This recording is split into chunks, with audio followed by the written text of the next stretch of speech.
Welcome once again to Vegas Valley Treasures. My name is Kenneth. I am your host, your hand model, and the crazy Vegas Valley treasure hunter. That means I go out and buy pretty things and bring them home, and it gets me into a lot of trouble because I have so many pretty things at home that need to find new homes.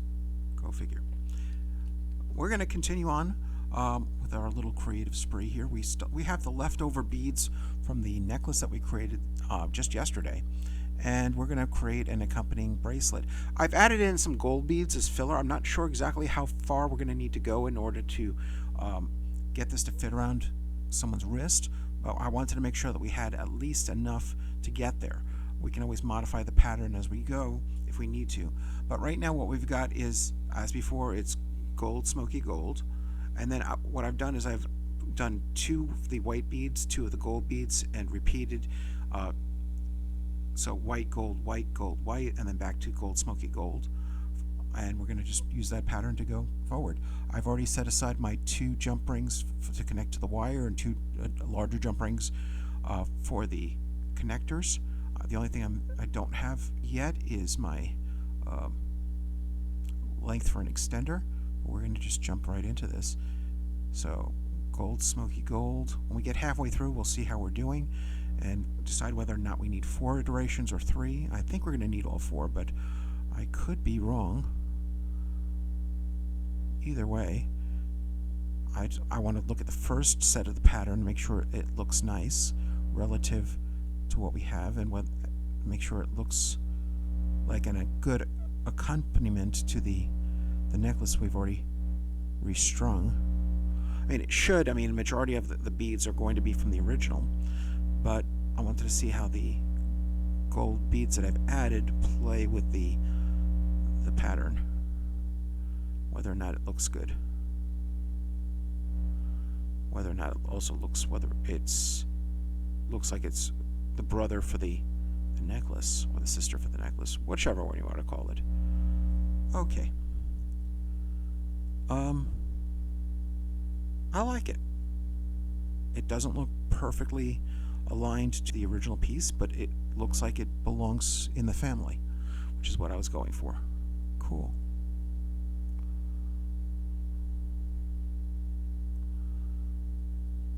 If we need to add more gold beads onto the end to extend it out, we can. We've got more in our little box. I just wanted to add a little bit in for the time being to get us to where we were headed. Now the question is, after the second iteration, will this look like it's fitting around a wrist, or do I need to extend it out further?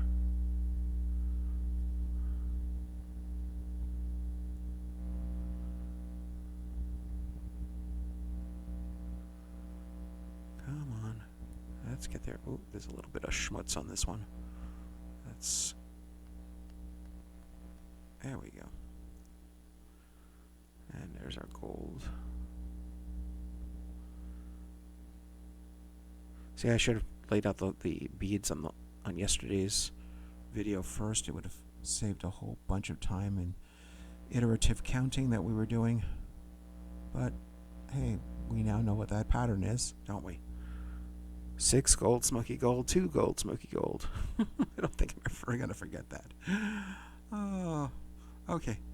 So, the question is, how does this look as far as width to a bracelet? And my wrist is a little bit bigger than the average woman's wrist, so it looks like that will be perfect, actually, with the 2 more iterations. Cool. So, let's go for it. So, another beautiful day here in Las Vegas, Nevada.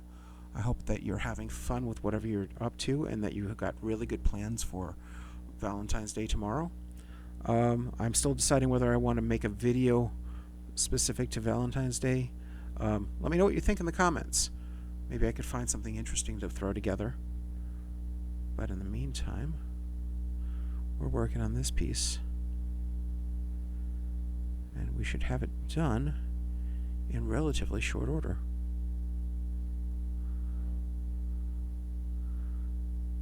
There's gold, smoky gold again. one more iteration of the pattern. We'll have this fully beaded.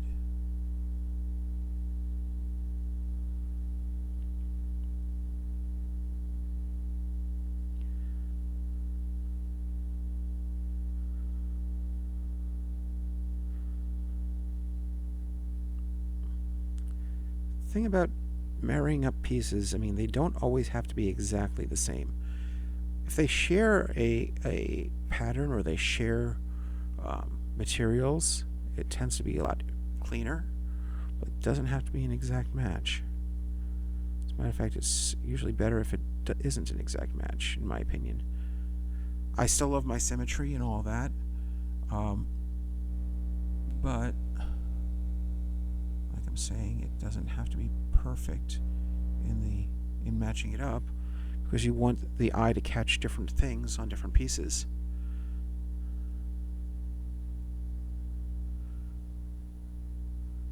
And look at that. Let's see how that looks.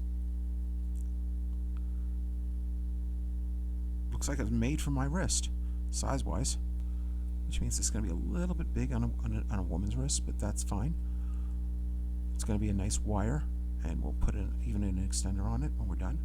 Okay, so let's flatten out my little jump rings, and then we'll create the end pieces.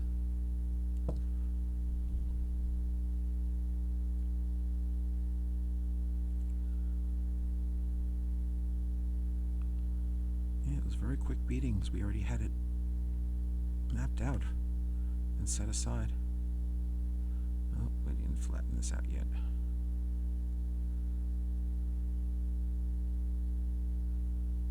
There we go.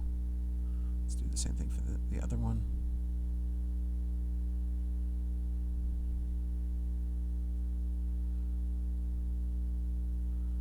Nope, not there yet. All I'm trying to do is make sure that there's no overlap on the ring and no gaps. By flattening it out, when there is a little overlap, it tightens up the gap, and that'll make sure that the jump ring doesn't have the opportunity to open up easily and fall off the wire. Because once we've twisted it down, that little piece of wire is all that's holding it in place. Okay, let's grab my other little pliers here, and let's finish my twisting.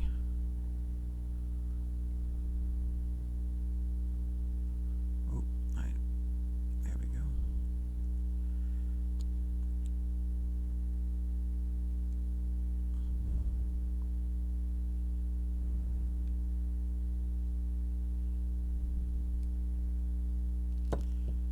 Very nice.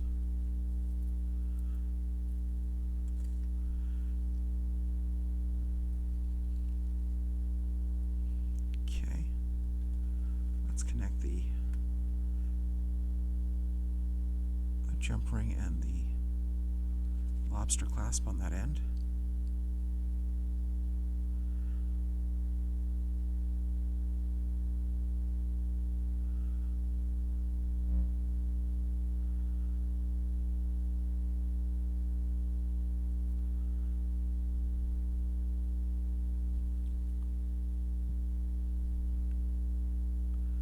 Well, that's not what I wanted to do. Come here. There we are.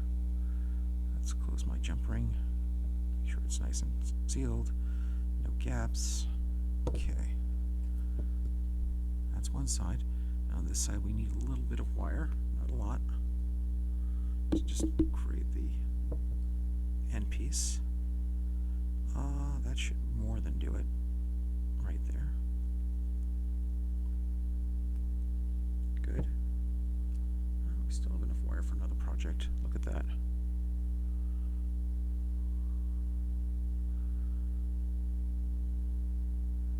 And we'll fold this over.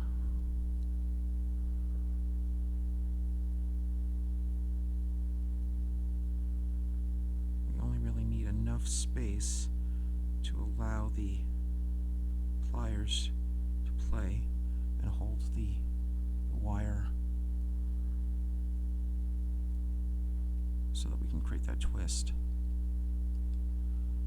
which is less than 1/8 of an inch.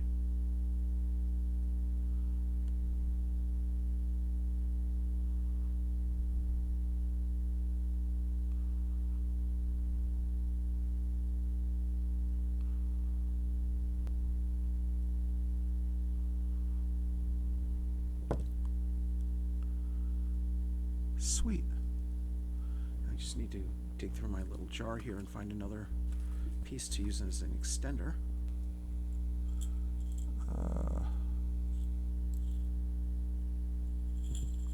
I always have extra pieces of chain everywhere. I don't really like the color on that one.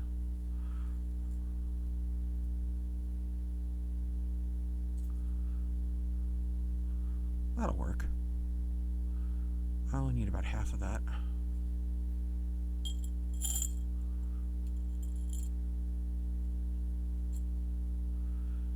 That's why you save all your bits and pieces when you're doing things like I do, folks. Because you never know what's going to come in handy and when it's going to come in handy.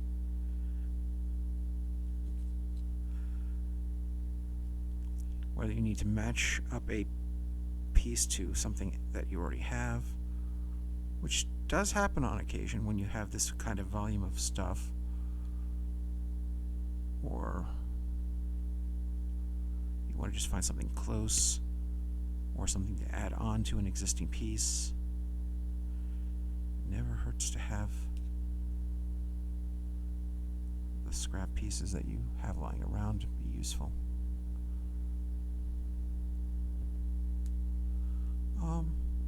Actually, I like that piece better. Okie dokie. Let's open up my jump ring and place this on here and thread it through the little jump ring, and let's close everything up. Nice and tight.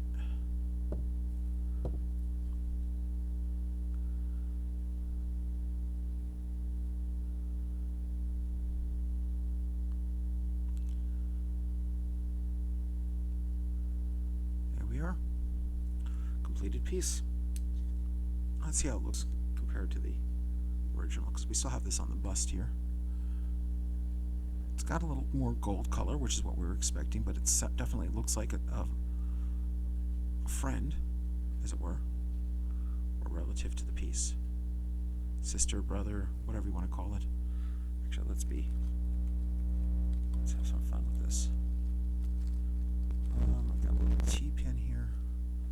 Let's just, is there a place I can stick this through? There we go. So you can actually see it. Cool. Oh, now we got two pieces for the price of one. Well, one plus the extra materials you put in with the wire, the jump rings, the two lobster clasps, the extenders. But I think this is very pretty. What do you think? Let me know in the comments. If you like what we're producing here, please leave a comment, like, subscribe. It really does help the channel, folks. I really do appreciate it as well. And as always, if you want some of the jewelry that we're creating or would like some of the jewelry that I have for sale, it's always out there on whatnot.com or the Whatnot app under the name Vegas Valley Treasures, one word. I am your host, Kenneth. I am your hand model. I am the Vegas Valley Treasure Hunter, self-proclaimed, of course. And have a great day and enjoy your jewelry. Bye!